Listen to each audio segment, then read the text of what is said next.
এটা আমি মোটেই ভালোভাবে নিচ্ছি না, কারণ এটা দলীয় কোনো সিদ্ধান্ত বা আলোচনার মধ্যে কিছু হয়নি। আপনারা জানেন এবং আমরাও জানি যে জঙ্গিপুর পৌরসভায় 21 জন কাউন্সিলর, তার মধ্যে তৃণমূল কংগ্রেস থেকে নির্বাচিত হয়েছেন 15 জন। কাজেই বোর্ড গঠন করা বা আস্থা অনাস্থার বিষয়ে এই 15 জন কিন্তু এনাফ।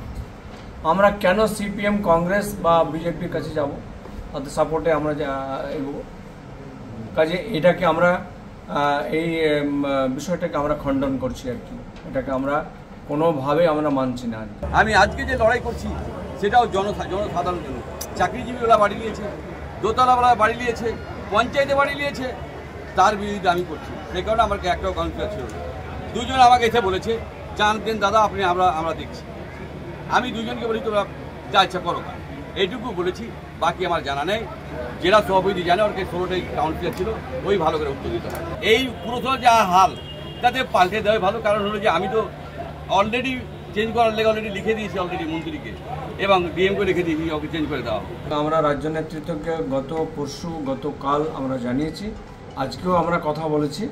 আমরা এই ব্যাপারে আমরা আজকে দেখতে পাচ্ছেন যে আমরা 6 জন বিধায়ক এখানে উপস্থিত আছেন আর কি, এবং 6 জন বিধায়কই আমরা একমত, এবং আরও 3 জনের মধ্যে 2 জন তো আমাদের সঙ্গে আছেনই, তিনারাও একমত যে শৃঙ্খলার মধ্যে দিয়ে আলাপ আলোচনার ভিত্তিতে কোনো সিদ্ধান্ত গৃহীত হোক।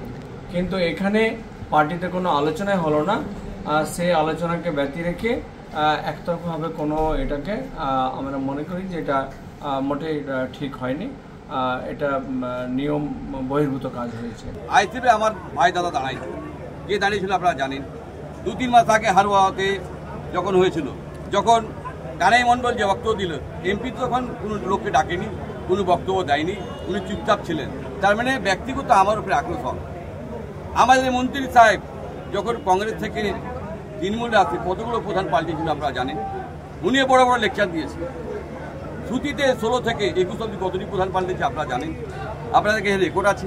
তাই কারা কি বলেছে বেশি আমি কথা বলবো না, তাদের কথাগুলো শুনুন, তাদের উত্তরটাই দিলাম যে তারা কি করেছে আর আমি কি করেছি।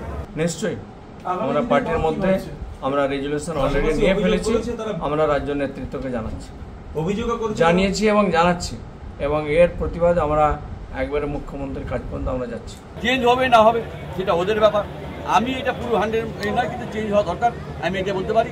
কারণ হলো দেখেন, আমি কাউন্সিলের সঙ্গে একদিনই ছিলাম না, কেন আমি আপনারা জানেন যে আমি অসুস্থর কারণে অনেক কিছু দুর্নীতি হয়েছে। সেই দুর্নীতিগুলো আমি ধরাতেই তারা আপনারা দেখলেন ভাইস চেয়ারম্যান মনে হচ্ছে উনি কন্ট্রাক্টর, উনি চলে গেলেন আমাকে বাধা দিতে। দেখুন এমপি কি করলে, এমপিকে আপনারা প্রশ্ন করুন যে উনার কাছে ছিল তো উনি কি করেছে এই মানুষের জন্য, এটা